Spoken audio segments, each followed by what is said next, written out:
देखो बेटा, सो चैप्टर हमारा चल रहा था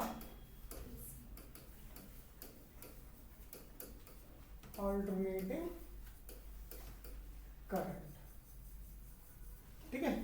अब ऑल्टरनेटिंग करंट के अंदर आज जो आप लोगों के टॉपिक्स यहां से स्टार्ट होंगे, ठीक। सो उसके अंदर सबसे पहला जो कंसेप्ट आता है बेटा हमारे पास, वो कंसेप्ट आएगा आप लोगों के पास, that is AC circuit containing a pure inductor. कि एक एसी सर्किट है और उस एसी सर्किट के अंदर हम लोगों ने क्या लगाया, एक प्योर इंडक्टर लगाया।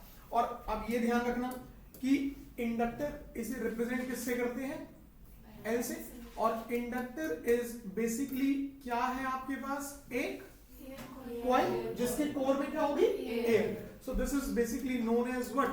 An air cored coil। इस तरीके से, ठीक है। और इसी में एक चीज और रिवाइज कर लो कि भाई जैसे इलेक्ट्रोस्टैटिक्स के अंदर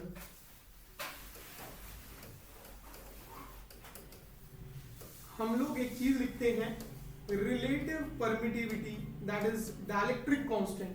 ये किसके बराबर होता है, this is Cm by C0, that is capacitance is medium to the capacitance in vacuum, ठीक। और अगर हम लोग इसका मैग्नेटिक एनालॉग लेते हैं बेटा, टेकिंग द मैग्नेटिक एनालॉग, तो जो तुम्हारी इलेक्ट्रिकल परमिटिविटी है, ठीक है, ये बन जाएगी आप लोगों की मैग्नेटिक परमिबिलिटी। भाई ये इलेक्ट्रिक लाइंस ऑफ फोर्स की टर्म्स में, ये मैग्नेटिक फील्ड लाइंस की, ठीक है। This is relative permittivity, this is relative permeability, ठीक है। And this will be equal to L M by L. तो यहां से हमें पॉइंट ध्यान क्या रखना है, हमें ये पॉइंट ध्यान रखना है, जैसे यहां पर होता है कि अगर हम लोगों ने पैरेलल प्लेट्स के बीच में मीडियम इंसर्ट कर दिया तो कैपेसिटी बढ़ जाएगी, कैपेसिटेंस बढ़ जाएगा। एज इट इज हम यहां पर याद रखेंगे एक कॉइल के लिए, अगर कॉइल में एयर की जगह हमने कोई दूसरा मीडियम इंसर्ट कर दिया, ठीक है, तो उसका इंडक्टेंस बढ़ जाएगा। और अगर वहां से मीडियम हमने हटा दिया, मीडियम रिमूव कर दिया, तो उसका इंडक्टेंस घट जाएगा। जल्दी से, तो ये पॉइंट याद रखोगे आप लोग, ठीक है। नाउ अब हम लोगों ने क्या करा, एक सर्किट लिया यहां पर, और इस सर्किट के अंदर हम लोगों ने कनेक्ट करा इंडक्टर, और किसके साथ, एक variable frequency, variable frequency AC source. भाई ये वेरिएबल फ्रीक्वेंसी एसी सोर्स कितनी वोल्टेज देगा, E equals E nought sine omega T, ठीक है। Let it be equation number 1। अब ये हमने जो वोल्टेज अप्लाई करी, इस वोल्टेज की वजह से यहां इंडक्टर के अंदर क्या होने लगेगा, कुछ ना कुछ करंट फ्लो करेगा। तो हमें देखना है कि इस करंट की इक्वेशंस क्या होंगी, ठीक है। सो काफी सारी इक्वेशंस हैं। So now that current flowing through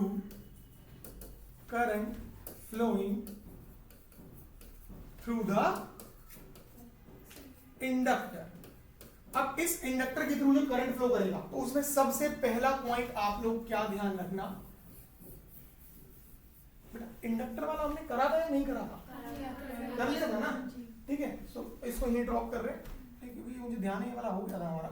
so इसके बाद हमारे पास आता है प्योर कैपेसिटर। सो यहां से स्टार्ट करो, that AC circuit containing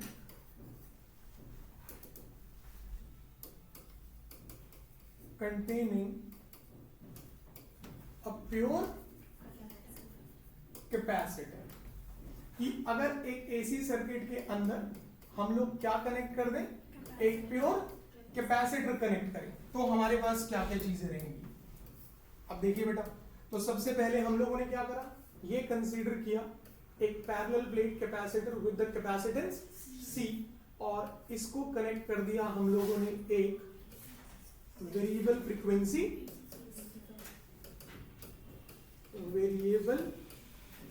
frequency AC source के साथ। जो कि कितनी वोल्टेज दे रहा होगा वहां पे, E is equal to E nought sine omega t. अब एक चीज ध्यान रखेंगे, कैपेसिटर जो है वो डीसी वोल्टेज को हमेशा क्या कर देता है, ब्लॉक कर देता है, रोक देता है, और अलाउ किसे करता है, एसी वोल्टेज को। तो जैसे ही यहाँ एसी वोल्टेज लगाएंगे तो इस एसी वोल्टेज की वजह से यहाँ पर करंट फ्लो करना शुरू करेगा। So now equation of current, जल्दी से बेटू, equation of current flowing through the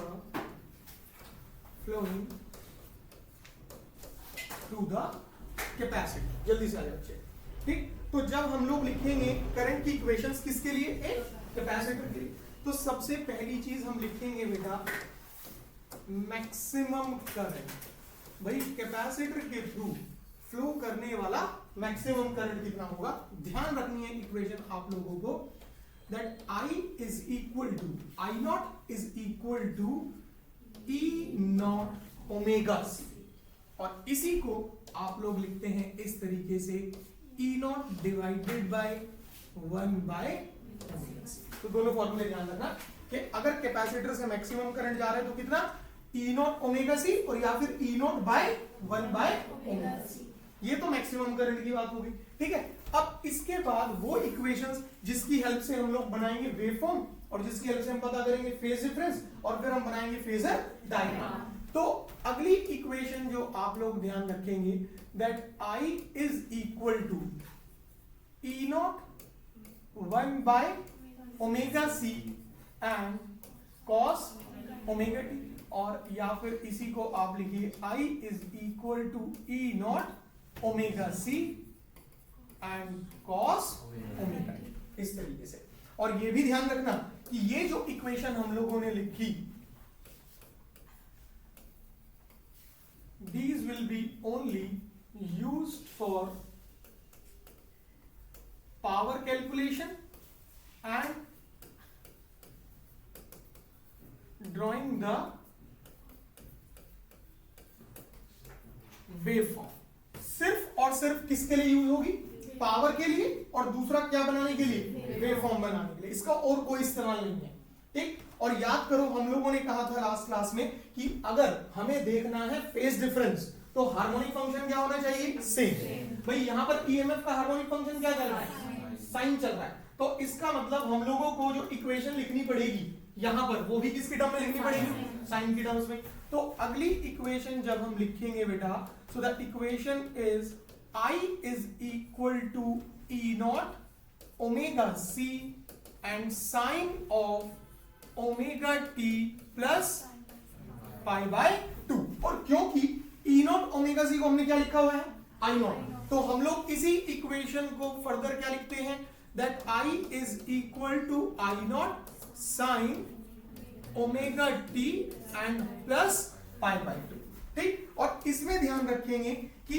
इस इक्वेशन को हम सिर्फ कब इस्तेमाल करेंगे, that is used to plot the phasor, पहला फेजर बनाने के लिए, ठीक है, और दूसरा and to determine the phase difference. और क्या चीज पता करने के लिए, फेज डिफरेंस, कि भाई करंट आगे चल रहा है, साथ में चल रहा है या पीछे चल रहा है। ये पॉइंट याद रहेंगे सभी को। अब हम लोगों ने क्या करा, अपनी जो इक्वेशंस थी ये वाली ईएमएफ की, ठीक, और इधर से ये वाली इक्वेशन जो बनी हमारी करंट के लिए, हमने इन दोनों को कंपेयर करा, ठीक है। और दोनों को कंपेयर करके, comparing equation 1 and 2, phase difference कितना मिला, पाई बाय 2। भाई अगर यहां देखें तो फेज कितना है, ओमेगा टी, और यहां देखें तो उसी ओमेगा टी फेज में ऐड हो गया पाई बाय 2। कितने का डिफरेंस आ गया, पाई बाय 2 का। और क्योंकि पाई बाय 2 ऐड हो रहा है, ऐड किसके लिए हुआ, करंट के लिए, इसका मतलब करंट 90 डिग्री आगे चल रहा है। तो हम लोग यहां पर क्या लिखेंगे, हम लोग लिखेंगे कि भाई इसका मतलब हुआ कि दिस करंट विल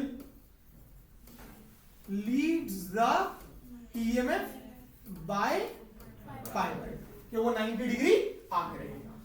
ये चीज ध्यान रहेगी। अब देखो हम लोगों ने रेजिस्टेंस में डायरेक्ट इक्वेशन लिखी, इंडक्टर में भी डायरेक्ट इक्वेशन लिखी, कैपेसिटर में भी फिलहाल के लिए हमने इक्वेशंस को डायरेक्ट लिख लिया। अभी बिल्कुल आखिरी में जाकर के जब चैप्टर एंड होगा ना तो वहां इन्हें एक बार कैलकुलेशंस में भी डाल देंगे, क्योंकि अगर बोर्ड्स एग्जाम में क्वेश्चन आया कि भाई प्रूव दैट, एक तो होता है कि सिर्फ उसने इक्वेशन मांगी कि राइट द इक्वेशन, ठीक है, तो कोई टेंशन नहीं, हम डायरेक्ट इक्वेशन डाल देंगे। बट अगर उसने बोल दिया कि भाई प्रूव करो कि वो इतने एंगल से लीड करेगा या इतने एंगल से लैग करेगा या कोई फेज डिफरेंस नहीं होगा, तो हमें वो कैलकुलेशन का सिनेरियो पता होना चाहिए, ठीक है, तो वो बिल्कुल एंड में देखेंगे हम उसको। फिलहाल यहां तक हो जाएगा अच्छे से, ठीक। तो अभी हम लोगों ने सिर्फ और सिर्फ दो चीजों के बारे में बात करी। पहली चीज कि भाई हमारी करंट की इक्वेशंस क्या है, तो करंट की कितनी इक्वेशन बन गई, 3। पहली बनी किसके लिए, मैक्सिमम करंट के लिए, जो कि कितनी, या तो मैं लिखूंगा ई नॉट ओमेगा सी, और या फिर क्या लिखेंगे 1 E naught divided by 1 by omega C. दूसरी इक्वेशन जो कि सिर्फ और सिर्फ किसके लिए काम करेगी, पावर निकालने के लिए या फिर वेव फॉर्म के लिए, जो कि क्या होगी ई नॉट ओमेगा सी या फिर ई नॉट 1 बाय ओमेगा सी करके डिवीजन में and cos omega T, positive cos चलेगा। इंडक्टर में क्या चलता था, माइनस, ठीक है। और आखिरी जो रहेगी फेज डिफरेंस के लिए, that will be I is equal to I nought sin omega t plus pi/2। ये पूरा हो जाएगा अच्छे से, इसमें तो कोई गड़बड़ नहीं होगी। नाउ अब हम बात करते हैं बेटा यहां पर इसके वेवफॉर्म एंड फेजर डायग्राम के लिए।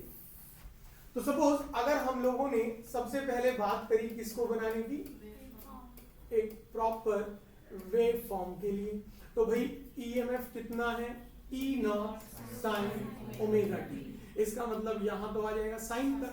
और अगर हम लिखें करंट को तो I is I naught cos omega t, तो यहां आ जाएगा पॉजिटिव कॉस का, ठीक है। अब किस तरीके से ये देखते हैं एक बार ध्यान से बेटा।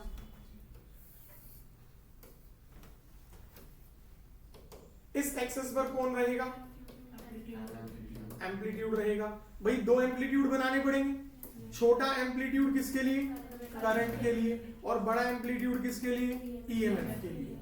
तो इस तरीके से हम लोगों ने ये प्लॉट करें, यहां हो गया आपका 0 और यहां हो गया हमारा 360, ये आ गया हमारे पास 180, ये आ जाता है बेटा हमारे पास 270 और इधर आ जाता है बेटा हमारे पास 90। भाई अगर हम लोग बात करते हैं किसको लेकर के, ईएमएफ को लेकर के, सो कौन सा हार्मोनिक फंक्शन, साइन। तो देखो ईएमएफ स्टैंडर्ड है, कोई भी वेवफॉर्म बना लो, चाहे करंट का, सॉरी चाहे रेजिस्टेंस का, चाहे इंडक्टर का, चाहे कैपेसिटर का, ईएमएफ हमेशा कौन सा कर्व बनेगा तुम्हारा, साइन कर्व बनेगा। तो ये बनाया हम लोगों ने हमारी ईएमएफ के लिए, इस तरीके से कर देंगे बेटा इसको,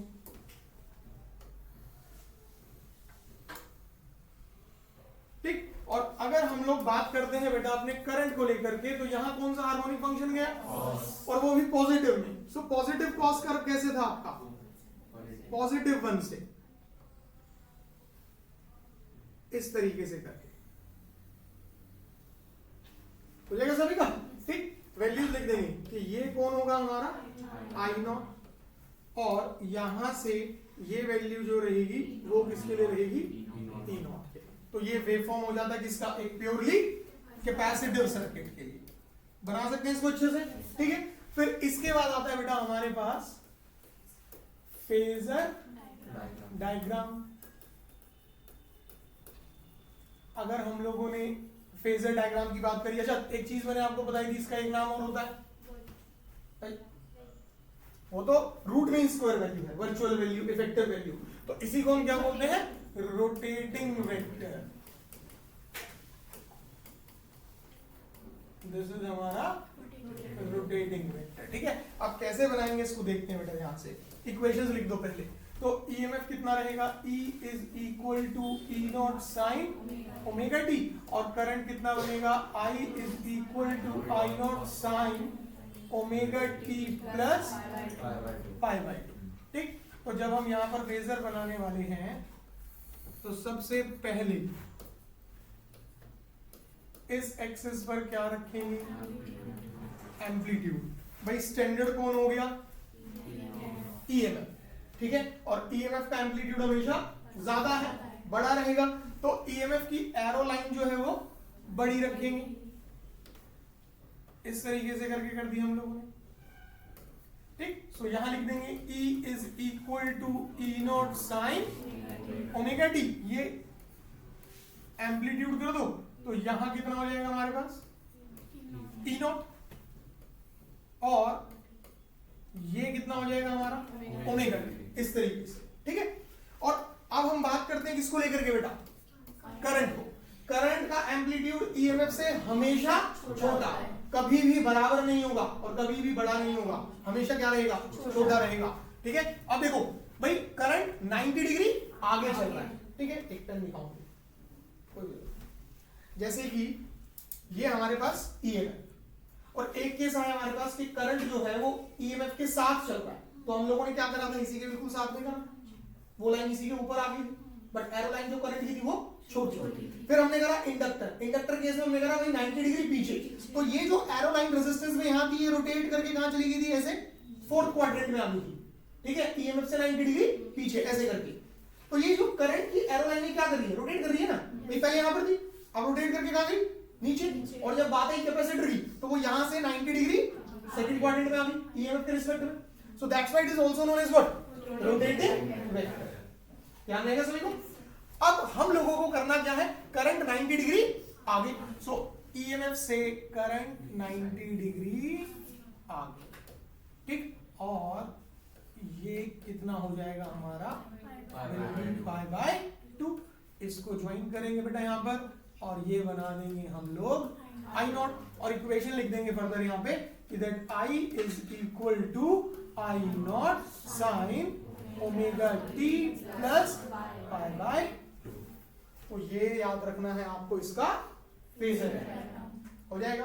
चार चीजें हुई, पहला इक्वेशन ऑफ करंट, ठीक है, विद द दूसरा पॉइंट उसका फेजर, तीसरा वेवफॉर्म, चौथा फेजर। पांचवी चीज हम लोग करेंगे बेटा यहां पर इसकी पावर के बारे में। सो अगला पॉइंट आप लोग बनाएंगे बेटा यहां पे, power associated with a purely capacitive circuit, ठीक, कि प्योरली कैपेसिटिव सर्किट के अंदर हमारे पास जो पावर एसोसिएट होगी वो कितनी हो सकती है। और देखो जो 12th वाली बच्चा पार्टी की बैठी है ना यहाँ पे, ध्यान रखना जो ये टॉपिक्स आज पढ़ रहे हो ना तुम लोग, इसमें से 3 नंबर से 5 में कुछ ना कुछ 101% तुम्हें मिलेगा ही मिलेगा, कम से कम है 5, ठीक है, तो अच्छे से पढ़ के चलो इसको बेटा। अब देखो जब बात करी हम लोगों ने किसको लेकर के, पावर, तो पावर को इलेक्ट्रिकल टर्म्स में लिखा गया ईएमएफ। अगर हमने वैल्यू रखी तो ईएमएफ कितना है बेटा हमारे पास, what is the EMF, this is E not sine omega t, this is E not sine omega T.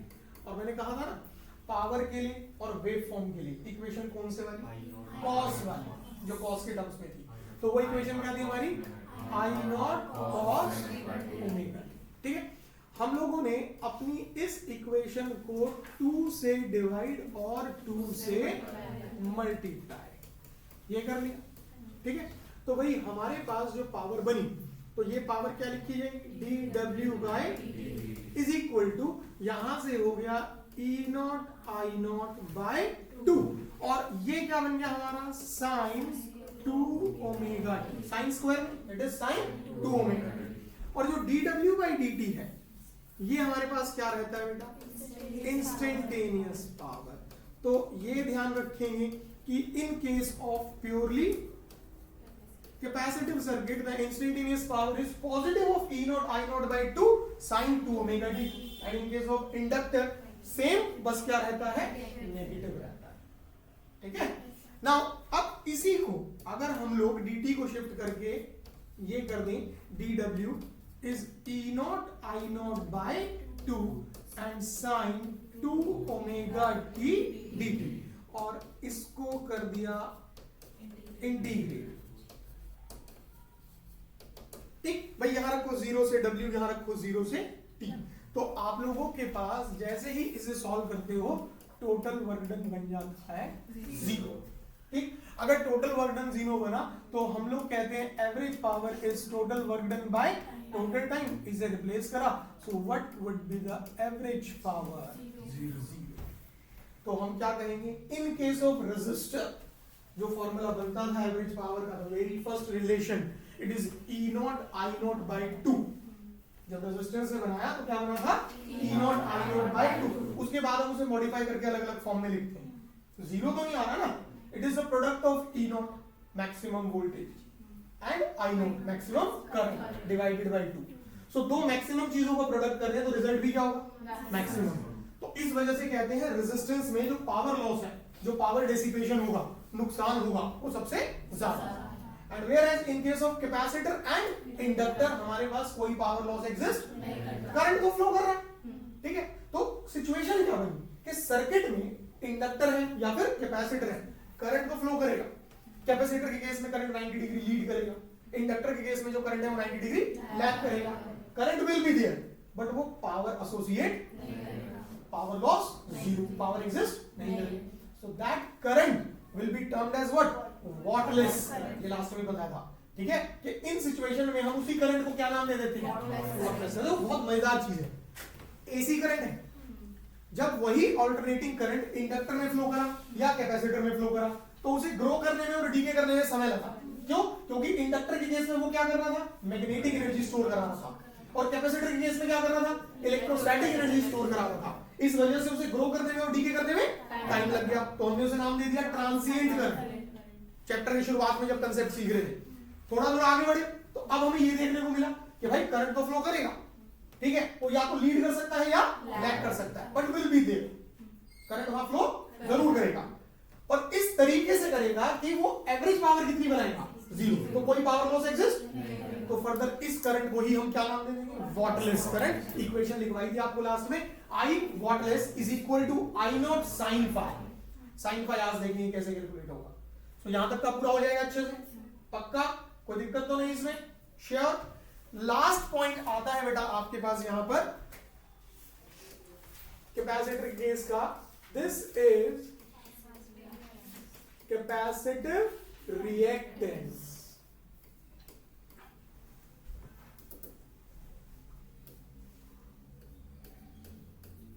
Represent करेंगे किससे? एक्सी से। अब देखो कैपेसिटिव रिएक्टेंस का मतलब क्या बना? The basic meaning is what? This is the opposition offered by a capacitor to the flow of alternating current. भाई ऑल्टरनेटिंग करंट के फ्लो को जो भी अपोजिशन ऑफर की जाएगी एक कैपेसिटर के थ्रू, उसे हम क्या नाम देंगे? Capacitive reactance. देखो अपोज तो कंडक्टर भी करता है, पर वहां हम क्या बोलते हैं? रेजिस्टेंस। इंडक्टर के केस में और कैपेसिटर के केस में हम क्या नाम देते हैं? रिएक्टेंस। दोनों के अगर हम लोग बात करें जनरल मतलब की, तो अपोजिशन ही है। रेजिस्टेंस भी क्या है? अपोजिशन, और रिएक्टेंस भी क्या है? अपोजिशन। बट एक चीज दिमाग में रखना हमेशा, क्वेश्चन पॉइंट ऑफ व्यू पे, दोनों में डिफरेंस क्या है? क्वेश्चन में पूछ लेगा वहां पे, that state a point of difference between resistance and reactance. So resistance does not depends on frequency, resistance frequency पे डिपेंड नहीं करता, whereas reactance always depends on frequency. कोई डायरेक्टली करेगी तो कोई इनवर्सली। जैसे लास्ट क्लास में हम लोगों ने पढ़ी थी इंडक्टिव रिएक्टेंस, तो वो फ्रीक्वेंसी के साथ कैसे वेरी करती है? डायरेक्टली। अभी ये देखेंगे तो ये कैसे वेरी करने लगेगी? इनवर्सली। कैसे करती है अभी देखते हैं हम लोग यहां पर। सो हमारे पास according to equation of maximum current flowing through a capacitor, maximum current flowing through a capacitor, the equation is I naught is equal to E naught and 1 by omega c। भाई से कर लेते हैं first equation. And general equation मैं ये लिख सकता हूं ना कि current is equal to the voltage that is EMF divided by what? The opposition of current. ये कर सकते हैं। और अगर हमने इन दोनों को ही कंपेयर कर लिया, तो जैसे ही दोनों को कंपेयर किया बेटा, सो भाई ये तो हो गया हमारे पास करंट, ये हो गया हमारे पास potential difference, so what about the opposition offered, तो जो ये अपोजिशन ऑफर्ड है वो किसके बराबर आ गई 1 बाय ओमेगा से। तो इसका मतलब XC के लिए अगर हम फॉर्मूला लिखेंगे तो क्या होगा 1 बाय ओमेगा C, और क्योंकि ओमेगा क्या होता है 2 पाई न्यू, अच्छा कई जगहों पर है ना ऐसे भी मिलता है 2 पाई f फ्रीक्वेंसी, तो टेंशन नहीं करनी, रिप्लेस कर दो तो XC कितना बन गया 1 बाय 2 पाई न्यू C, इस तरीके से। तो ये फॉर्मूला हो जाएगा आपका किसके लिए कैपेसिटिव रिएक्टेंस के लिए, जिसमें कि हमें साफ नजर आ रहा है कि कैपेसिटिव रिएक्टेंस जो है वो फ्रीक्वेंसी के साथ कैसे वेरी करेगी इनवर्सली, और अगर इनवर्स वेरिएशन है तो छोटा सा ग्राफ बन जाएगा आपका बेटा यहाँ पर भाई, ये रहेगा XC ओम्स में, यहाँ रहेगी फ्रीक्वेंसी हर्ट्ज में, और वेरिएशन कैसा है इनवर्सली, तो ऐसे बना देगा। कर पाएंगे सभी? फिर इसी के अंदर एक पॉइंट ये भी ध्यान रखेंगे कि फॉर डीसी वोल्टेज अगर हम लोगों ने बात करी किसको लेकर के बेटा डीसी वोल्टेज को लेकर के, तो for DC voltage frequency is so XC is 1 by 2 pi nu C। भाई अगर फ्रीक्वेंसी को 0 करा तो XC कितना हो जाएगा इनफाइनाइट अपोजिशन। अब इनफाइनाइट अपोजिशन है सो क्या बना हमारे पास that a capacitor always block the DC voltage. जो कैपेसिटर है वो हमेशा डीसी वोल्टेज को क्या कर देता है ब्लॉक। याद करो सेकंड चैप्टर के जो न्यूमेरिकल्स किया करते थे कैपेसिटर के न्यूमेरिकल्स, तो उसमें बोलता था a capacitor is charge with the help of a DC voltage, a capacitor is charge with the help of a battery, after being fully charge it is disconnected from the supply. तो किससे charge कर रहा था DC से, क्यों? क्योंकि वो DC को क्या करने की क्षमता रखता है ब्लॉक करने की क्षमता रखेगा अपने पास। हो जाएगा सभी का ये पॉइंट, इसमें तो कोई गड़बड़ नहीं। और क्योंकि ब्लॉक कर दिया इनफाइनाइट अपोजिशन दे रहा तो अरे भाई इन्हें है ना कंटिन्यूस मोड पे लगा लो, साइलेंट पे कर लो इन्हें, ठीक। सो क्योंकि वो क्या कर रहा है इनफाइनाइट अपोजिशन दे रहा है तो वो किसकी तरह बिहेव कर सकता है एक प्योर इंसुलेटर की तरह बिहेव कर सकता है। हो जाएगा पूरा। तो ये सारा का सारा गेम था आपका एक प्योरली कैपेसिटिव सर्किट के लिए। यहां तक गड़बड़ तो नहीं होगी कुछ भी। अब आता है सबसे मजेदार हिस्सा इस चैप्टर का बेटा, तीनों को कंबाइन करके पढ़ना है हम लोगों को।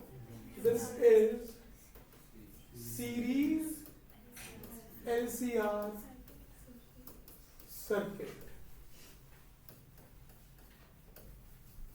अब सीरीज LCR सर्किट में भाई बहुत सारी चीजें पढ़नी है आप लोगों को, ठीक है। सो ध्यान से समझ के चलिएगा। सबसे पहले हम लोग क्या करते हैं एक छोटा सा सर्किट बनाते हैं।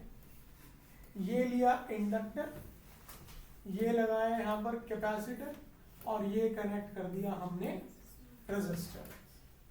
LCR तीनों के तीनों सीरीज में रखे और सीरीज में कनेक्ट करने के बाद हम लोगों ने यहां पर क्या करा एक variable frequency AC voltage, variable frequency कितनी E is equal to E0 sin omega t, ये दे दिया हम लोगों ने। अब हम लोगों ने देखा कि जैसे हम वोल्टेज दे देंगे तो सर्किट के अंदर करंट फ्लो करना शुरू करेगा। एंड से करंट कितना फ्लो कर गया यहाँ पर कोई दिक्कत तो नहीं। और हम जानते हैं कि अगर हम बात करते हैं रेजिस्टेंस की तो करंट कितना होगा I0 sin ओमेगा t। मतलब मैं कहूंगा कि करंट और वोल्टेज दोनों साथ साथ हैं, both are in the same phase, यही चीज है। अगर हमने लिखा इंडक्टर के लिए तो equation is I0 sin omega t minus, तो मैं कहूंगा कि करंट जो है वो वोल्टेज से 90 डिग्री पीछे चल रहा है, ठीक है। एंड लास्ट अगर हम बात करें कैपेसिटर की तो हम कहेंगे I0 sin omega t plus pi by 2। और अब हम कहेंगे कि करंट जो है वो 90 डिग्री आगे चल रहा है। ये तो बेसिक पॉइंट आ गया। बट क्योंकि हमारा जो सर्किट है वो कैसा है सीरीज LCR, और सीरीज ऐसे भाई सीरीज सर्किट है ना, तो करंट क्या रहेगा, फिक्स कांस्टेंट, डिवाइड कौन होगा, वोल्टेज। तो अब हम लोग करंट को लीड लैग नहीं करेंगे, अब हम जो लीड लैग का सीन बनाएंगे वो किसका बनाएंगे, वोल्टेज का। तो हम लोगों ने क्या करा, तीनों के लिए करंट को फिक्स रख लिया,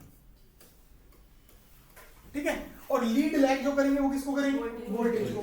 तो जब लीड और लैग करने की बात आई तो हम लोगों ने क्या कहा भाई, in case of resistance current जो था वो सेम फेज में था, तो मैं ये कह सकता हूं voltage is in the same phase with the current. तो हमारे पास जो वोल्टेज है रेजिस्टेंस के लिए वो कैसे होगी, सेम फेज में। एरो लाइन ईएमएफ की करंट की एरो लाइन से बड़ी होनी चाहिए, क्यों, क्योंकि amplitude of EMF is always greater than the amplitude of current, ठीक है। अच्छा जी, अब हम आते हैं इंडक्टर में। सो इंडक्टर के केस में करंट 90 डिग्री पीछे, अगर करंट 90 डिग्री पीछे है तो हम कह सकते हैं वोल्टेज 90 डिग्री आगे है। तो इंडक्टर के केस में हम लोगों ने करंट के रिस्पेक्ट में वोल्टेज को 90 डिग्री आगे कर दिया, ये हो गया हमारा EL। और कैपेसिटर में करंट 90 डिग्री आगे, तो करंट के रिस्पेक्ट में हम क्या कहेंगे कि भाई वोल्टेज 90 डिग्री पीछे। सो ये हम लोगों ने कैपेसिटर के केस में वोल्टेज को 90 डिग्री पीछे, यहां तक क्लियर है। अभी सिर्फ और सिर्फ हमने दो ही चीजें करी। पहली चीज हमने क्या करी, हमने जो भी करंट की इक्वेशंस थी उन्हें लिख लिया और देख लिया कि किस केस में करंट लीड कर रहा है और किस केस में करंट लैग कर रहा है, किस केस में सेम केस में, ठीक है। सेकंड पॉइंट हमने क्या करा, जब हम वापस सर्किट में गए तो हमने देखा कि भैया सीरीज सर्किट है, सीरीज सर्किट के अंदर वोल्टेज डिवाइड होगी और करंट रहेगा कांस्टेंट फिक्स। तो हमने करंट को स्टैंडर्ड रख लिया और लीड और लैग को किसके टर्म्स में देखा, वोल्टेज के टर्म्स में, और पता कर लिया कि भाई in case of resistance EMF जो है वो सेम फेज में होगा, in case of inductor EMF will lead and in case of capacitor the EMF will lag, और उनको एक रफ स्केच यहां पे बनाना। इतना हो जाएगा सभी का। अब अगर हम लोग देखें according to general equation of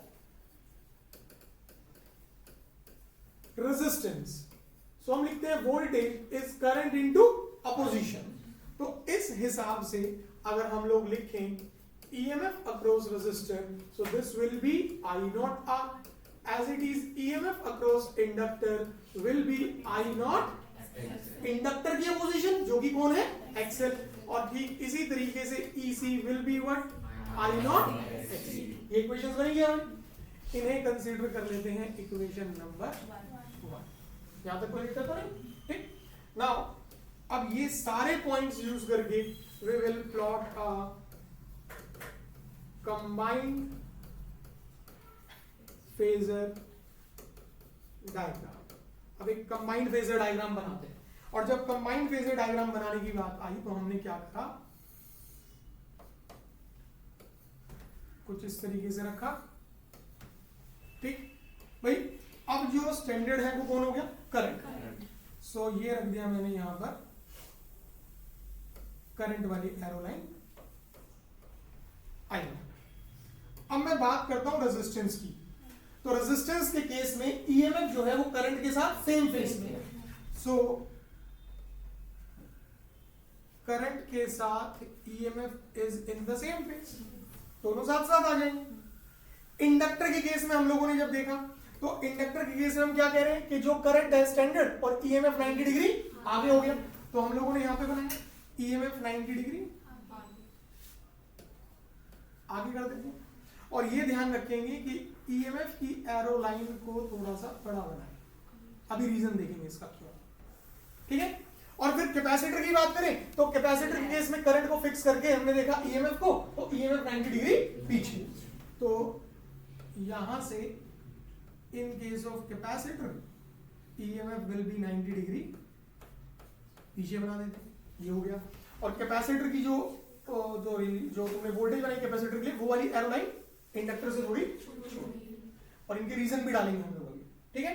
अब कैसे, इसका रीजन समझते हैं कि भाई हमने देखा था XL एंड XC, ठीक है। So XL is proportional to frequency and XC is inversely to frequency. So for a given frequency, एक गिवन रेंज ऑफ फ्रीक्वेंसी पर अगर देखा जाए तो XL will be greater than XC, ये चीज बनेगी। And if XL is greater than XC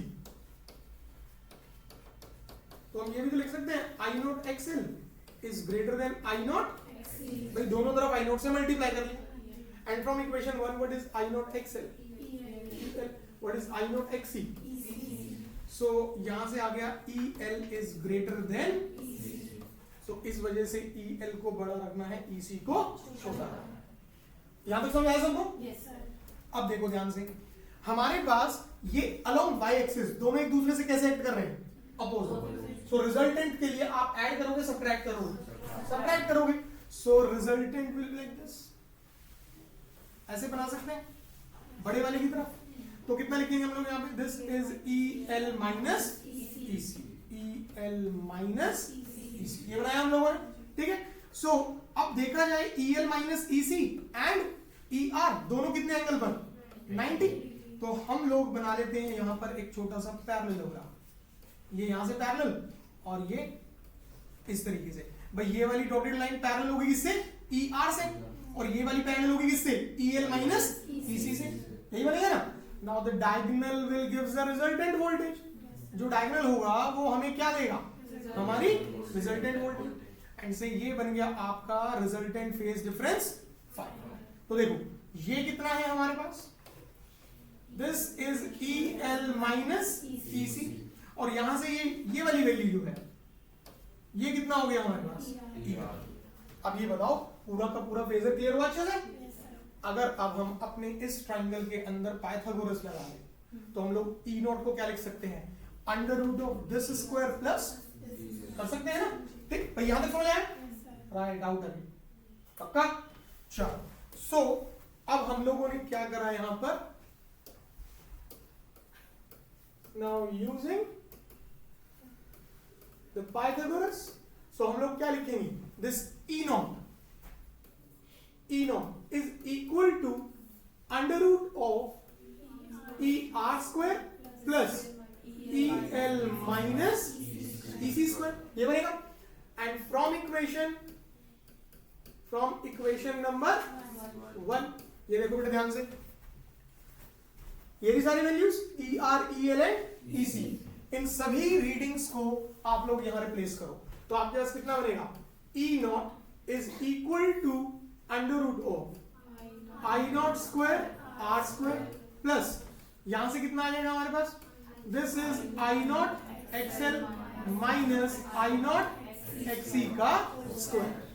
अब ध्यान से सोचो, अगर आप लोगों ने इस पर्टिकुलर पोर्शन से I नॉट को बाहर करा तो यहां कितना आएगा? I नॉट स्क्वायर, और फिर पूरे में से I नॉट स्क्वायर को बाहर करा तो रूट से बाहर आके क्या हो जाएगा? I nought. तो हमारे पास इक्वेशन क्या बनेगी? E nought equal I nought under root of R square plus XL minus XC का स्क्वायर। I नॉट को डिनोमिनेटर में लाओ, so E nought by I nought is under root of R square plus XL minus XC square. And बेटा इस portion को ही हम लोग क्या नाम देते हैं? We call it as the impedance and is represented by Z. So हमारे पास impedance का फॉर्मूला क्या तैयार हुआ? This is under root of R square plus XL minus XC का स्क्वायर, ठीक है। और जब हमें थियोरेटिकली डिफाइन करना है तो हम क्या लिखते हैं impedance को? This is the opposition offered by an inductor, capacitor and a resistor collectively to the flow of AC। भाई वो ऑपोजिशन जो तीनों के तीनों मिलकर के ऑफर करेंगे उसी को हम क्या नाम देंगे? इम्पीडेंस। ध्यान रहेगा, एक ग्राफ भी ध्यान रखना, ठीक है। देखो यहां रखेंगे इम्पीडेंस ओम्स में, यहां रखेंगे ओमेगा रेडियन पर सेकेंड में, ठीक है। And the graph will go this way, ऐसे बनाना है आपने, इस तरीके से, ठीक है। अब इस ग्राफ के अंदर क्या पॉइंट है, फ्रीक्वेंसी बढ़ रही है, अपोजिशन कम हो रही है। सो this is basically the capacitive part of the circuit, ठीक है। एक पॉइंट ऐसा आ गया जब अपोजिशन क्या हो गई, minimum.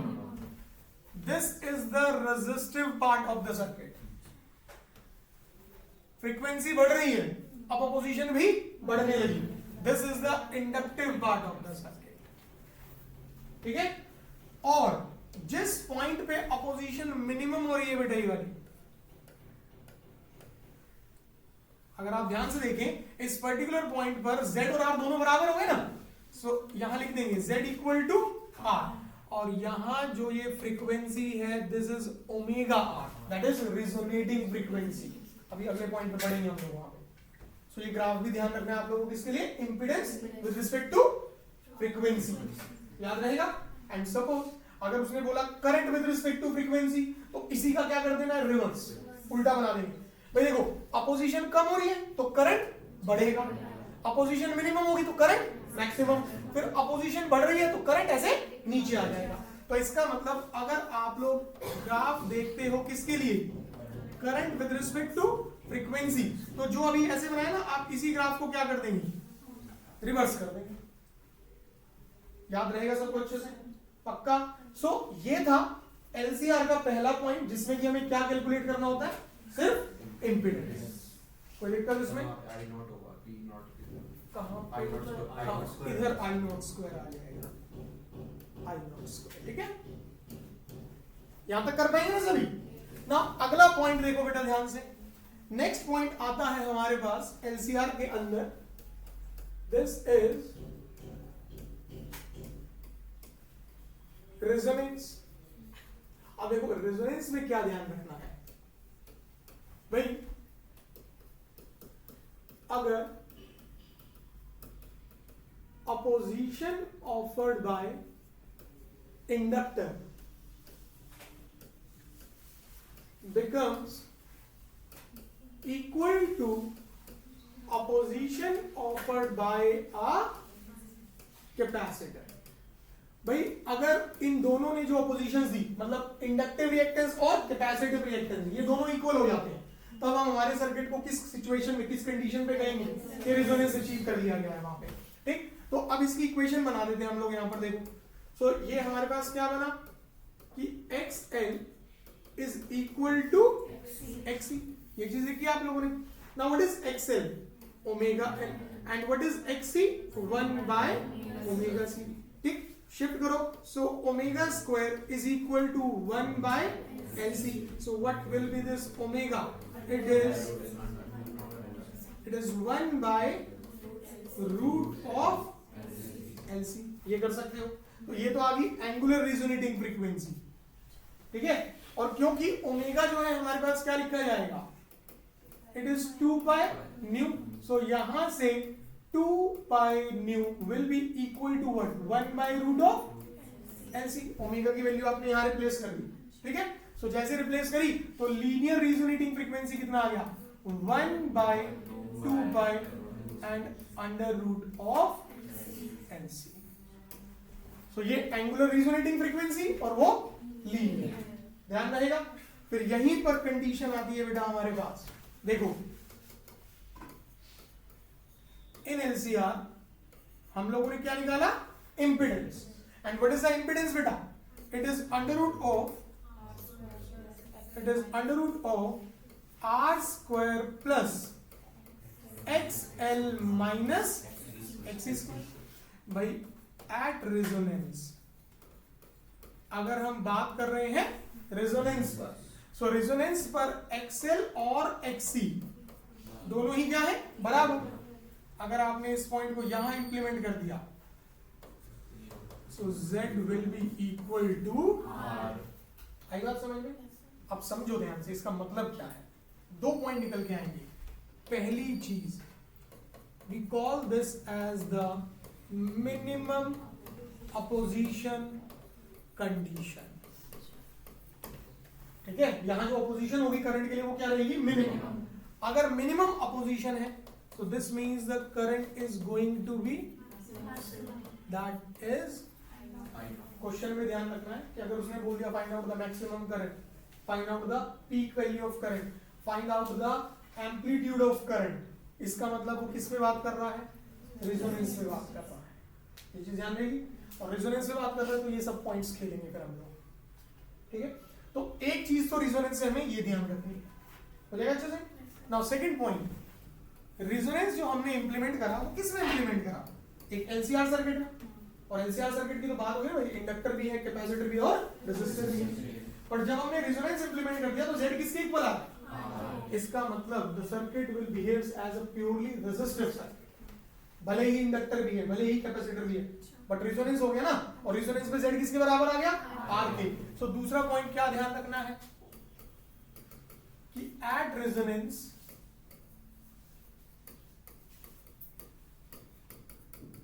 LCR will behave as a purely कैसा सर्किट, रेजिस्टिव सर्किट। और इसका मतलब क्या हुआ, phase difference will be, if it is purely resistive circuit so power dissipation in the circuit will be maximum। ठीक है, तो ये ध्यान रखना है हमें किस पॉइंट पे, रेजोनेंस वाले पॉइंट पर। हो जाएगा अच्छे से। सो दो चीजें हो गई एलसीआर में, पहला फेजर की हेल्प से इंपीडेंस, दूसरा रेजोनेंस हो गया आपका। अब तीसरी चीज समझो बेटा ध्यान से, थर्ड पॉइंट आता है आपके पास यहां पे इंपीडेंस ट्राइंगल।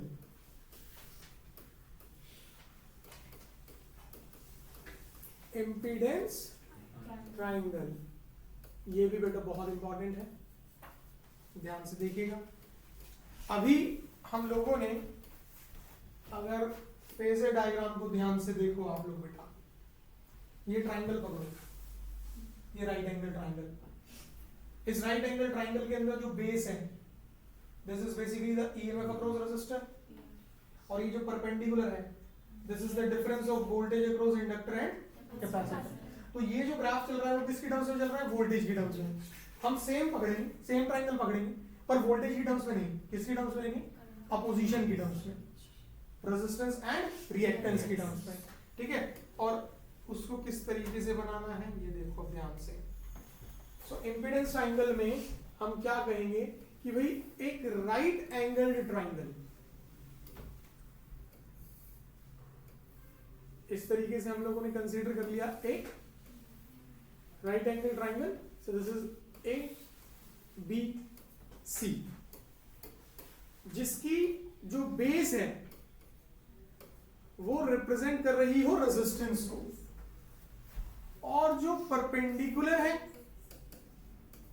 वो रिप्रेजेंट कर रही हो difference of inductive and capacitive reactance, that is XL minus then तब जाके जो हाइपोटेन्यूज होगी, this will gives us the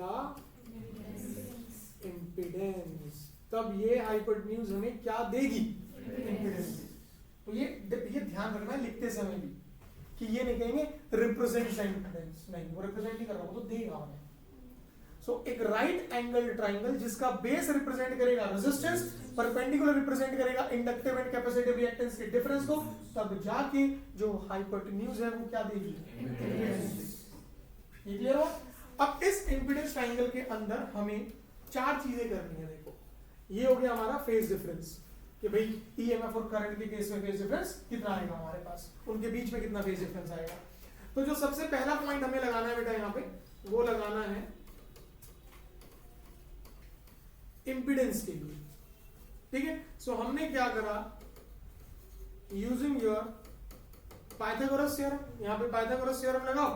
तो पाइथागोरस थ्योरम लगाते के साथ ही सीधे सीधे बेटा आप लोगों को क्या मिल जाएगा, इंपीडेंस की वैल्यू मिल जाएगी। कर पाएंगे उसको सभी?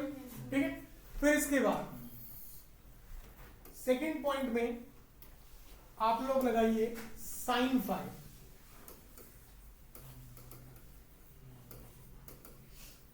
टेकिंग साइन फाई, और जैसे ही साइन फाई लगाया, so sine phi is what perpendicular by the hypotenuse. So कितना मिलेगा बेटा हम लोगों को, XL minus XC by Z, ठीक है। And this will be used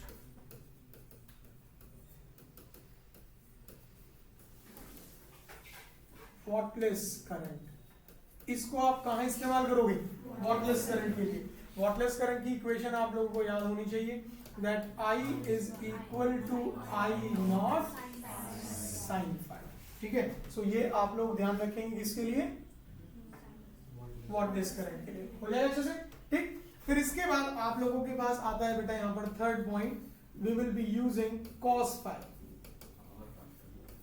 ठीक है, cos phi, and cos phi is known as the power factor। इसी को हम क्या बोलते हैं, पावर फैक्टर।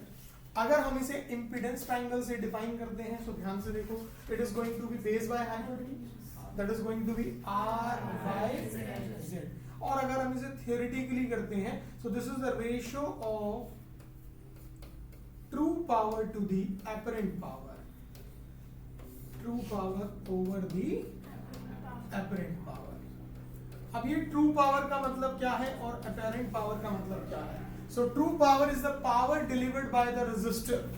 वो पावर जो कि किसकी वजह से होगी, रेजिस्टर की वजह से होगी, उसे हम क्या कहेंगे, ट्रू पावर। और अपरेंट पावर का मतलब वो पावर जो कि पूरे एलसीआर मतलब इंपीडेंस की वजह से होगी, उसे हम क्या कहेंगे, अपरेंट पावर। तो ये भी ध्यान रखना है कि what is true power and what is apparent power। So true power is the power just because of resistance and apparent power is because of impedance। पूरे LCR की बात करेंगे हम, ठीक। पांडे बेटे ध्यान, सामने ध्यान लगाओ। So अगर यहाँ पे इंप्लीमेंट करो, so true power will be what, I naught square R, apparent power will be what, I naught square Z। Cancel कीजिए तो आपको क्या मिलेगा। So चाहे डायरेक्ट आप इंपीडेंस ट्रायंगल से कीजिए या फिर उसकी जनरल डेफिनेशन से कीजिए, result will remain the same. ध्यान रहेगा अच्छे से। फिर आखिरी पॉइंट यहां पर जो आप लोगों को करना होता है बेटा, that will be taking tan phi, ठीक। भाई देखो, sin phi किसके लिए काम कर रहा है, वॉटलेस करंट के लिए। cos phi किसके लिए काम कर रहा है, पावर के लिए। और tan phi किसके लिए काम करेगा, समझना ध्यान से। हमने कैलकुलेशंस करी और देखा कि अगर अकेला रेजिस्टेंस है तो फेज डिफरेंस कितना, 0। अगर अकेला इंडक्टर है तो फेज डिफरेंस 90, इस तरीके से कि करंट 90 डिग्री पीछे, और कैपेसिटर है तो फेज डिफरेंस फिर से 90, और इस तरीके से कि करंट 90 डिग्री आगे।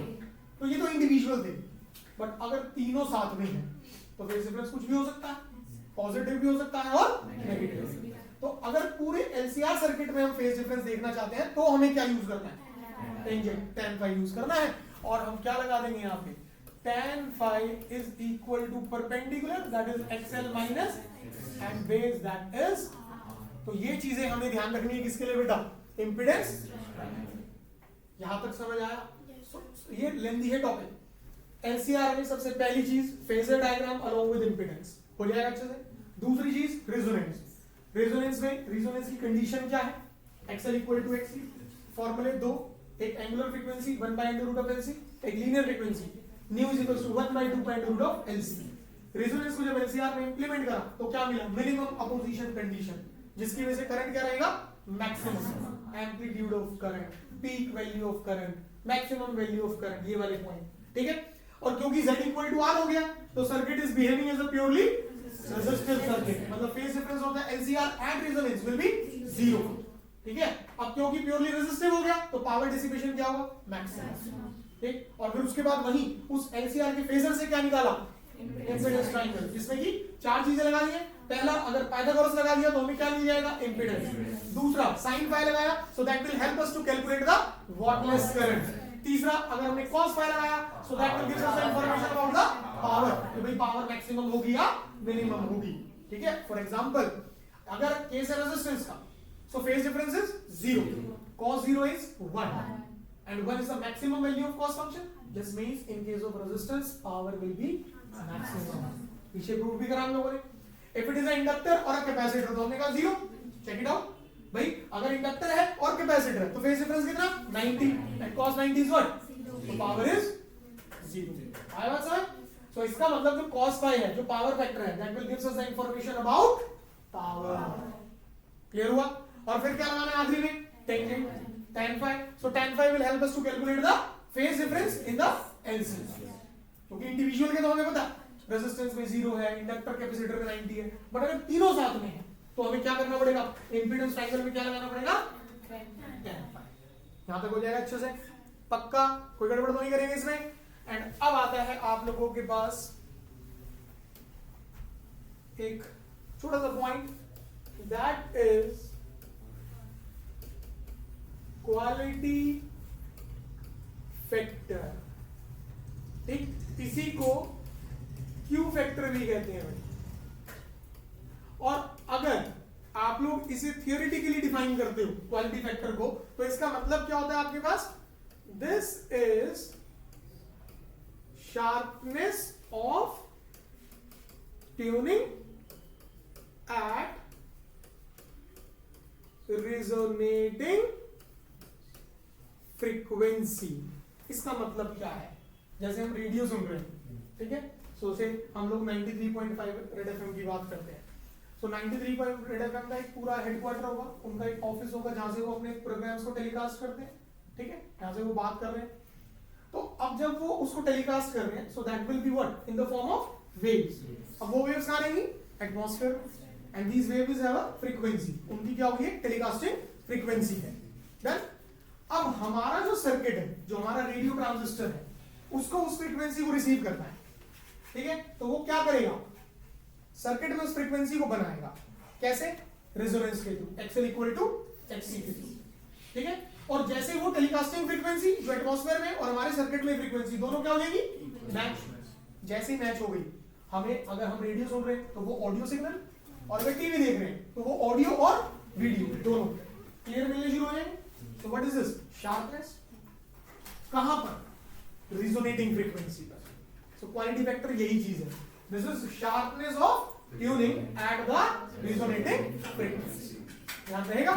अब ये तो हो गया थियोरेटिकली, और अगर मैथमेटिकली करना चाह रहे हैं तो आप लोग या तो लिखिएगा बेटा XL by R, और या फिर लिखिएगा XC by R, और दोनों में से जो मर्जी इस्तेमाल कर लो, relation will be 1 by R under root of L by C। सो ये फॉर्मूले ध्यान रखने किसके लिए? Quality factor. याद रहेगा सभी को? एक फॉर्मूला और ध्यान रखना, अभी कुछ दिन पहले सैंपल पेपर में पढ़ रहे थे हम लोग, that quality factor can also be written as the resonating frequency divided by half at maximum width बोलते हैं इसको।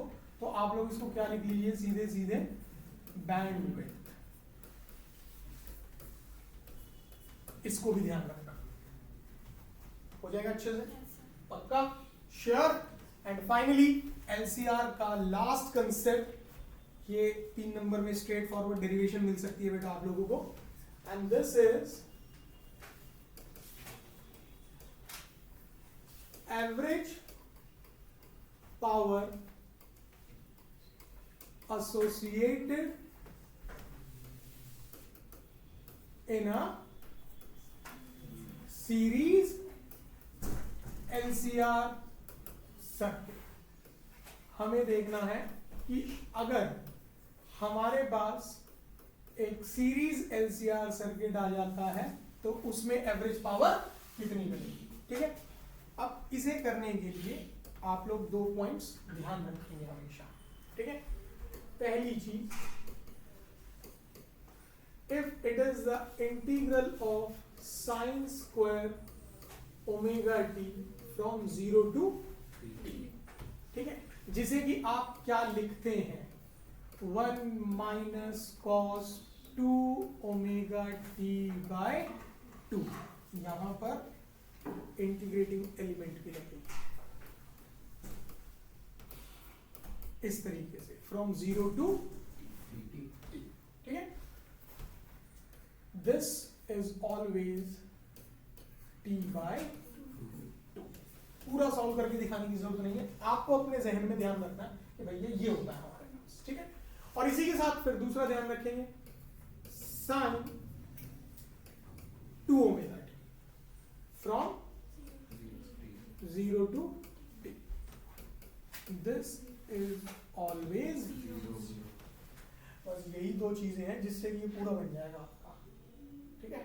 कैसे बनेगा समझते हैं ध्यान से। देखो भाई, हम लोग जानते हैं कि पावर लिखी जाती है EN एंड फर्दर पावर लिखी जाती है dW/dt। अब बात है यहां पर LCR सर्किट की।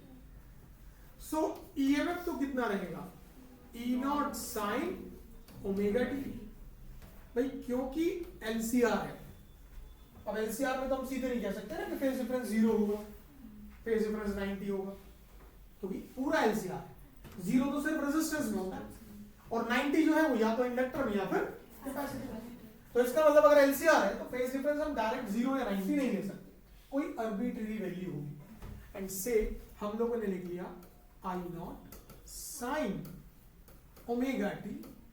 भाई क्या पता प्लस में हो, क्या पता माइनस में, एंड और ये फाई हमें कहां से पता लगता है, इंपीडेंस ट्रायंगल पढ़ा था ना अभी, यहां से पता लगता है, ठीक है ना। भाई अगर प्लस आ रहा है तो मतलब लीड होगा, नेगेटिव आ रहा है तो इस वजह से जब LCR सर्किट में पावर कर रहे हैं तो यहां कोई डिफाइंड वैल्यू नहीं रखेंगे, प्लस माइनस फाई कुछ भी हो सकता है।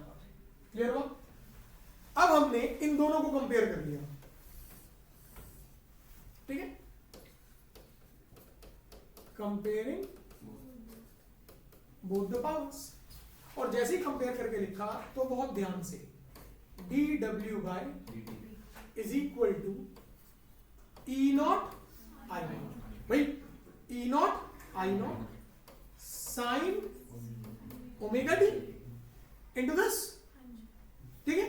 सो हमने ले लिया sine omega t plus phi. Choice है, आप प्लस ले लीजिए माइनस ले लीजिए, कोई फर्क नहीं पड़ेगा, final answer will remain the same, ठीक है। अगले स्टेप में हम क्या करते हैं, ये आइडेंटिटी ओपन करते हैं और dt को शिफ्ट करते हैं, ठीक है। So dW will be equal to E0 I0 sine omega t, और ये हो गया sine A cos B plus cos A sine B into ये चीज बनेगी। अब हम क्या करते हैं, देखो ये E0 I0 sine omega T, इसे ब्रैकेट के अंदर एंट्री दे देते हैं और उधर से dt को भी एंट्री दे देते हैं, ठीक है। सो जैसे ही हम लोगों ने एंट्री दी तो हमारे पास dW will be equal to, ध्यान से, E0 I0 cos phi sine square omega t into हाँ है ना, ठीक है। सो कितना बना, E0 I0 cos phi sine square omega t plus E0 I0 sine phi sine omega t cos omega t d, देख सकते हैं।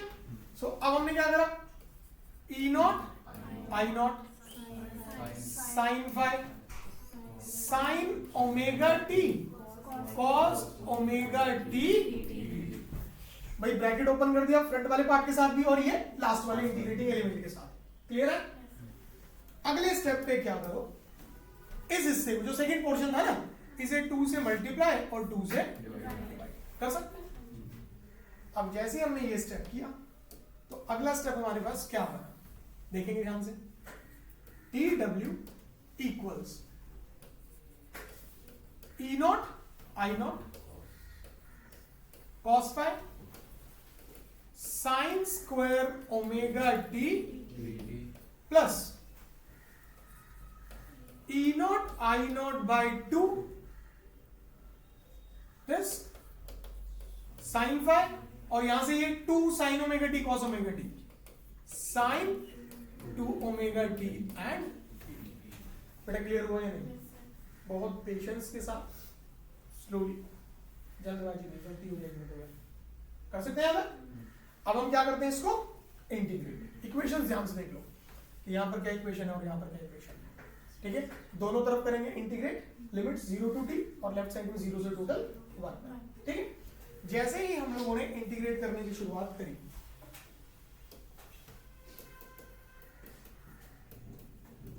इंटीग्रेटिंग बोथ द साइड्स, सो ये तो कितना हो जाएगा w, यहां पर हमारे पास E0 I0 cos phi sin square omega t dt from 0 to t and plus integral of E0 I0 by 2 sin phi and sin 2 omega t from 0 to, now ध्यान से,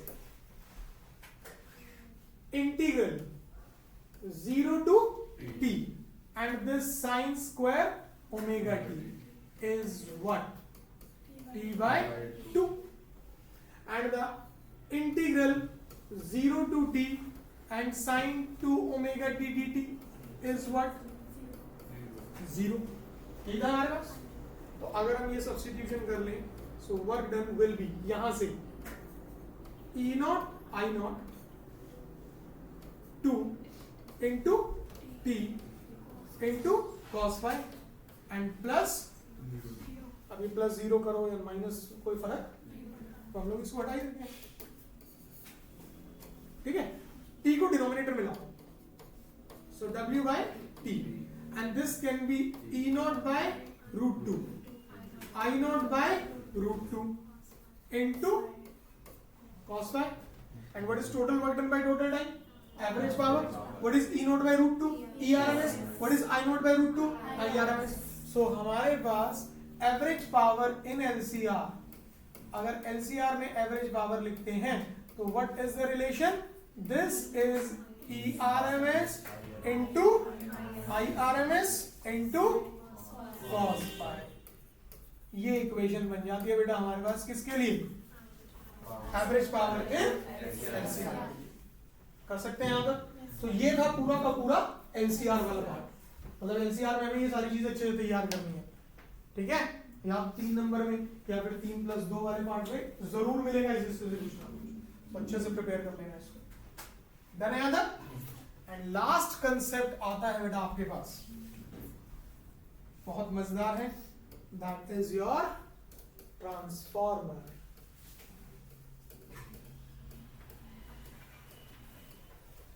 अभी ट्रांसफॉर्मर क्या चीज है?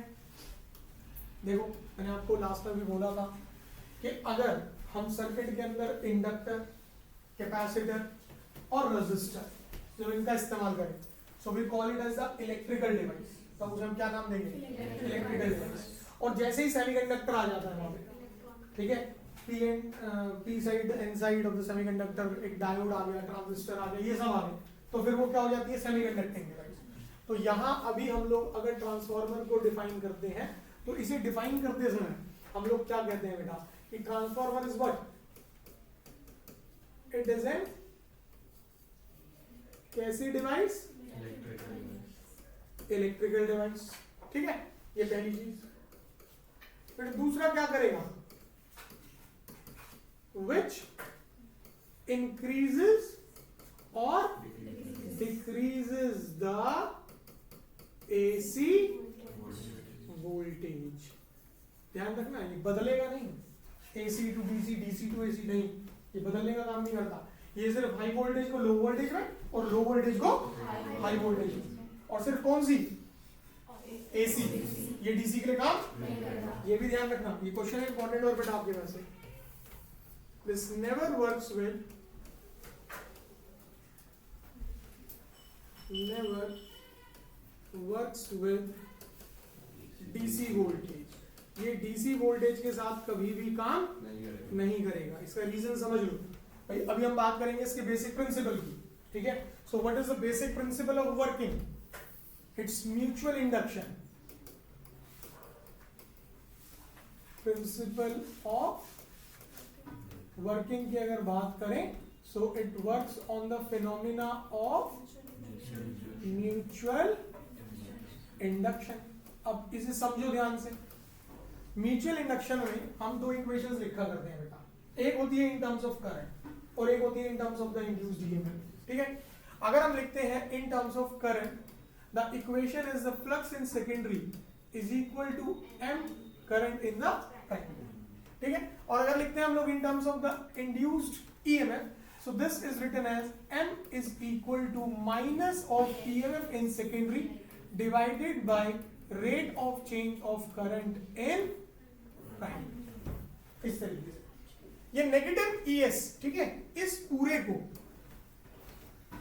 पूरे हिस्से को we call it as the back EMF। इसे क्या नाम दिया जाता है?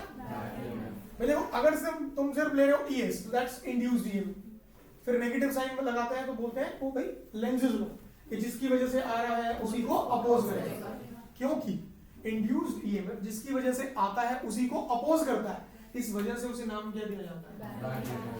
So along with the negative sign अगर मैं ईएस की बात करता हूं तो उस पूरे को हम क्या नाम देंगे? तो ये दो इक्वेशंस बनती है, and we will define the mutual induction with this equation. इसकी हेल्प से डिफाइन करा जाता है। तो जब इसकी हेल्प से हम म्यूचुअल इंडक्शन को डिफाइन करते हैं तो कैसे डिफाइन करा जाता है, ध्यान रखना, इसमें 3 स्टेप हुआ करते थे आपके। पहला स्टेप, हम दोनों में से किसी को भी 1 नहीं करेंगे। अगर हमने दोनों में से किसी को 1 नहीं करा, that gives us the definition of mutual induction. वो हमें किसकी डेफिनेशन देगा? Mutual induction. दूसरा स्टेप, अगर हम डीआईपी बाई डीटी को 1 कर देते हैं, ठीक है, rate of change of current in the primary को कितना कर देते हैं? Unity, 1 ampere per second. So that becomes a definition of mutual inductance। तो वो किसकी डेफिनेशन बनती है? म्यूचुअल इंडक्टेंस की। और अगर हम दोनों को ही यूनिटी कर देते हैं, back EMF 1 volt and rate of change of current in primary 1 ampere per second, दोनों को कितना कर दिया? Unity. That becomes a definition of 1 Henry. उसकी एसआई यूनिट की डेफिनेशन बनती है। ठीक है, तो हमें करना है म्यूचुअल इंडक्शन, तो हम दोनों में से किसी को भी 1 नहीं करेंगे। अब समझो ध्यान से। सो क्योंकि जब प्रिंसिपल की बात है और प्रिंसिपल में आ जाए कोई फिनोमिना तो उसे डिफाइन करना पड़ता है। जैसे एसी जनरेटर लास्ट में पढ़ा हमने, और एसी जनरेटर में प्रिंसिपल कौन? Electromagnetic induction. तो हमने उसे डिफाइन किया कि whenever a coil is rotated in the region of uniform magnetic field, then an EMF and consequently the current will get induced in the coil, which will remains only for the time for which the magnet is moving inside the coil or the coil is moving inside the magnet। करा था ना? तो ऐसे ही यहाँ principal में कौन आ गया? Phenomena. तो हमें उसे डिफाइन करना पड़ेगा। आई बात समझ में? सो अगर हम इसे डिफाइन करते हैं तो कैसे डिफाइन करेंगे? That phenomena of induction of back EMF, phenomena of induction of back EMF in the, कहां पर होगा? secondary coil, because of rate of change of current in primary coil। एक वो फिनोमिना जिसमें कि बैक ईएमएफ इंड्यूस होगा कहां पर? सेकेंडरी कॉइल में, और वो भी किसकी वजह से? क्योंकि करंट चेंज हो रहा होगा प्राइमरी कॉइल में। So that phenomena is known as what? Mutual induction. समझ आया? तो सबसे पहले हम डिफाइन करेंगे, उसके बाद हम उसका बेसिक प्रिंसिपल में हमने देखा कि भैया कौन सा फिनोमेना काम कर रहा है? Mutual induction. Current is changing, उसमें हमने क्या लिखा कि current is changing, there is a rate of change of current, and for DC voltage the current will be constant. वहां कोई rate of change of current exist नहीं करेगा।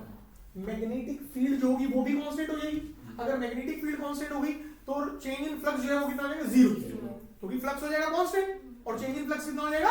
And if there is no rate of change of magnetic flux तो induced EMF भी कितना?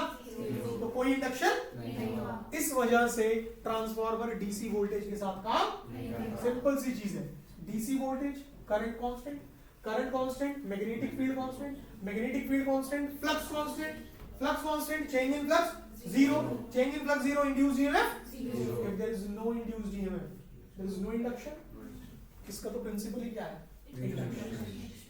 काम ही नहीं कर पाएगा। आई बात समझ में? सो सबसे पहले बेसिक डेफिनेशन तैयार करिए, फिर प्रिंसिपल तैयार करा, प्रिंसिपल से ये क्वेश्चन तैयार हो जाएगा। चलो अब बात करते हैं इसके बेसिक कंस्ट्रक्शन। समझो ध्यान से बेटा, बस खत्म होने वाला है अभी।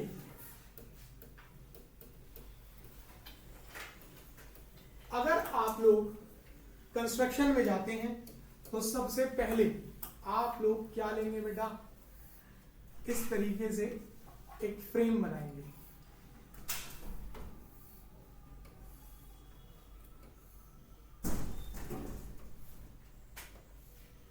We call this as the, ये जो हिस्सा हमने बनाया, this is soft iron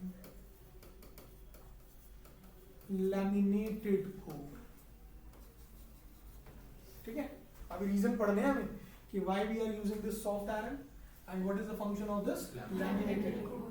ठीक है, अब ये laminated core का मतलब क्या है, ये पूरा हिस्सा है ना, ये पूरी एक सॉलिड शीट नहीं होगी, ये पूरी की पूरी सॉलिड शीट नहीं होगी। लैमिनेटेड कोर क्या होती है कि हम लोग बहुत सारी शीट्स को लेकर के इस तरीके से पूरा का पूरा एक सॉलिड फ्रेम तैयार करेंगे। दिस इज लेमिनेटेड कोर, ये होता है हमारा लेमिनेटेड कोर। और ऐसा करने से होगा क्या, ये जो हमने बनाया ना लेमिनेटेड कोर, ठीक है, so this prevent the formation of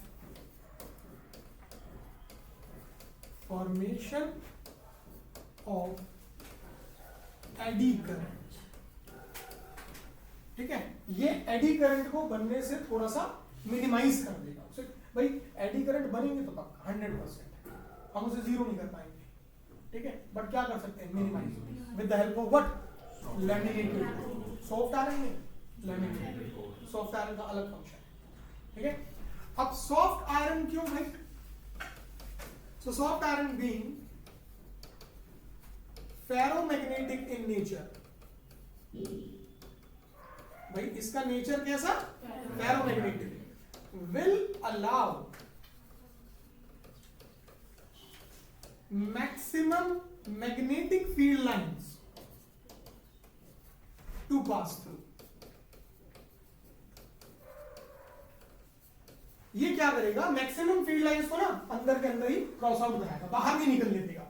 अगर वो मैक्सिमम फील्ड लाइंस अंदर से अंदर क्रॉस करा रहा है, सो इसका मतलब it prevent the leakage of magnetic flux. वो मैग्नेटिक फ्लक्स की लीकेज को क्या कर देगा, रोक देगा। भाई देख, अगर प्राइमरी, अभी बनाएंगे प्राइमरी सेकेंडरी, प्राइमरी से ज्यादा सेकेंडरी में फील्ड जाएगी क्रॉस करने के लिए, ठीक है, तो rate of change of flux भी ज्यादा होगा, ईएमएफ भी ज्यादा, तो हमारे सर्किट की एफिशिएंसी क्या रहेगी, ज्यादा, वेस्टेज कम होगी, लॉस कम होगा। इस वजह से हम क्या यूज करते हैं, soft iron. So soft iron वाला हिस्सा prevent the leakage of magnetic flux and laminated core prevent the formation of eddy current. ये ध्यान रखना है, इतना हो जाएगा अच्छे से। नाउ जो आपका ये लेफ्ट वाला पोर्शन है, we call it as the primary coil. इसको हम क्या नाम देंगे बेटा, यहां पर प्राइमरी, और ये राइट हैंड साइड पर हमारा हो जाएगा बेटा सेकेंडरी कॉइल। ध्यान रखना, देखो प्राइमरी कौन, जहां इनपुट देंगे वो प्राइमरी, जहां से आउटपुट कलेक्ट करेंगे वो सेकेंडरी। ठीक, सो अब हम लोगों ने कुछ नंबर ऑफ टर्न्स जो हैं वो बनाए कहां पर, प्राइमरी में, और यहां कनेक्ट कर दिया हम लोगों ने एसी इनपुट वोल्टेज। ठीक है, इस तरीके से। और यहां पर हम लोगों ने क्या करा बेटा,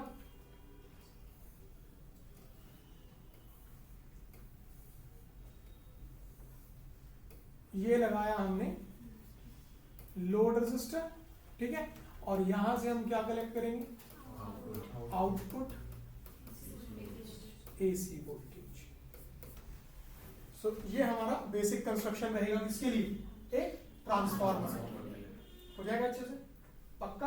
काम कैसे करता है, जब हम प्राइमरी से करंट फ्लो करना शुरू कराएंगे, तो प्राइमरी में जब करंट फ्लो करेगा तो ये हिस्से की अपनी मैग्नेटिक फील्ड बनेगी, यहां जो मैग्नेटिक फील्ड होगी वो क्रॉस आउट करेगी सेकेंडरी के एरिया को। सो जिसकी वजह से यहां सेकेंडरी में क्या होगा, rate of change of magnetic flux and as per the Faraday's second law, जैसे ही rate of change of magnetic flux होगा तो यहां कौन इंड्यूस हो जाएगा, EMF. And depending on the number of turns, अगर ज्यादा है तो rate of change of flux ज्यादा। अब ये पॉइंट ध्यान से सुनना, अगर नंबर ऑफ टर्न्स ज्यादा है सेकेंडरी में तो rate of change of flux भी ज्यादा होगा, rate of change of flux ज्यादा होगा तो ईएमएफ भी ज्यादा होगा। So that is step up transformer, उसे हम क्या कहेंगे, स्टेप अप ट्रांसफार्मर। और अगर सेकेंडरी में नंबर ऑफ टर्न्स कर दिए एज कंपेयर टू प्राइमरी, तो जब नंबर ऑफ टर्न्स कम हुए तो कम एरिया क्रॉस होगा, तो rate of change of flux भी कम होगा, ईएमएफ भी कम बनेगा। So we call it as what, step down. ध्यान रहेगा अच्छे से। सो आप लोगों को ये पॉइंट ध्यान रखना है कि अगर हम बात कर रहे हैं किसकी, स्टेप अप की, स्टेप अप के केस में number of turns in secondary are greater as compare to number of turns in primary. और अगर हम बात कर रहे हैं स्टेप डाउन की, so number of turns in secondary are less as compare to the number of turns in primary. याद रही ये चीज। और एक फॉर्मूला ध्यान रखना कि number of turns in secondary by the number of turns in primary is K. We call it as the transformation ratio. इसी को क्या नाम दिया जाता है, ट्रांसफॉर्मेशन रेशियो। ठीक है। और दूसरी चीज, एक फॉर्मूला और ध्यान रखेंगे कि भाई voltage in secondary by voltage in primary is equal to current in secondary by current in is equal to number of turns in secondary by number of turns in transformer. का जो भी question है वो सिर्फ यहीं से होगा, कर सकते हैं अच्छे से। तो ये आपका था पूरा का पूरा एसी चैप्टर, कर पाएंगे।